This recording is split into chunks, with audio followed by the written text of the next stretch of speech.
राजस्थान के पूर्व मुख्यमंत्री अशोक गहलोत का पावर शिफ्ट हो चुका है। उनका आक्रामक रवैया और निशाना साधने का थोड़ा सा रुख चेंज हो चुका है। पिछले कुछ समय तक उनका फोकस सचिन पायलट और उनकी टीम थी, लेकिन अब फोकस हो चुकी है बीजेपी। लगातार वो बीजेपी पर निशाना साध रहे हैं और आरएसएस को भी उसमें सामने लेकर आ रहे हैं। वो कोई भी मौका नहीं छोड़ते जिसमें बीजेपी और आरएसएस पर कड़े निशाने साधे जाए। अब एक बार फिर से अशोक गहलोत ने बीजेपी और आरएसएस को लेकर के बहुत से तीखे तीखे तीर छोड़ दिए हैं और इसके अलावा उन्होंने एक कॉन्फिडेंस भी जता दिया है कि चाहे कुछ भी हो जाए, लेकिन आने वाले समय में यानी कि विधानसभा चुनाव जब होंगे 2028 में, तब कांग्रेस की ही सरकार बनेगी। अब सवाल उठता है कि गहलोत के कॉन्फिडेंस के पीछे का सच क्या है? क्या वही पुराना रिवाज जो रहा है कुछ चुनावों के दौरान, एक बार बीजेपी और एक बार कांग्रेस, कई सालों से लगातार यही चलता है, क्या यही वजह है? या फिर इस बार बीजेपी कोई ऐसी तिकड़ी चलेगी जो इतिहास को बदल देगी, जो इस रिवाज को बदल देगी? तो आज हम इसी पर बात करेंगे कि गहलोत का कॉन्फिडेंस इतना क्यों है और इसके अलावा बीजेपी के सामने उनका कॉन्फिडेंस कितना मजबूत है। गहलोत की मौजूदा रणनीति को देखिए। वो सिर्फ सरकार की कमियों को ही नहीं उजागर कर रहे, बल्कि उनके निशाने पर इस वक्त सीधे राष्ट्रीय स्वयंसेवक संघ यानी कि आरएसएस भी है। गहलोत लगातार आरएसएस और उनकी नीतियों पर तीखे हमले बोल रहे हैं। अब सवाल उठता है कि ऐसा वो क्यों कर रहे हैं? दरअसल इसके पीछे एक सोची समझी राजनीति भी साथ है।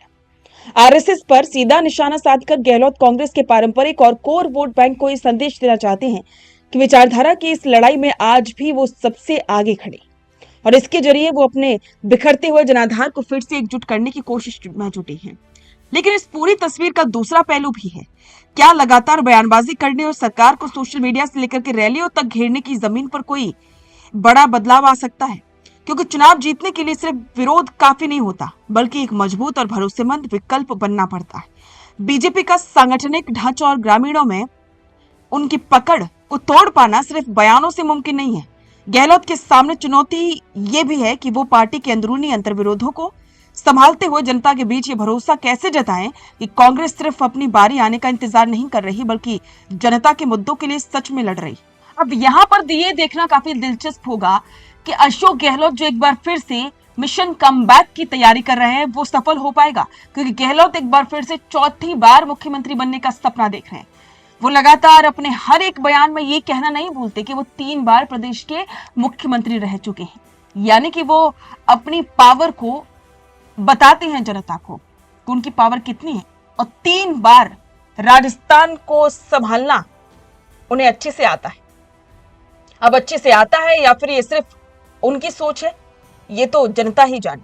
लेकिन एक बात तो तय है कि अशोक गहलोत जिस प्लानिंग से आगे बढ़ रहे हैं वो यही है कि वो एक बार फिर से कांग्रेस सालाकमान को ये कॉन्फिडेंस दिलाना चाहते हैं कि अशोक गहलोत ही राजस्थान के कांग्रेस के एकमात्र ऐसे लीडर हैं जो पूरे राजस्थान की पहली पसंद है। तो इस पर आपके विचार कमेंट बॉक्स में साझा करें और बने रहें द फैक्ट इंडिया के साथ।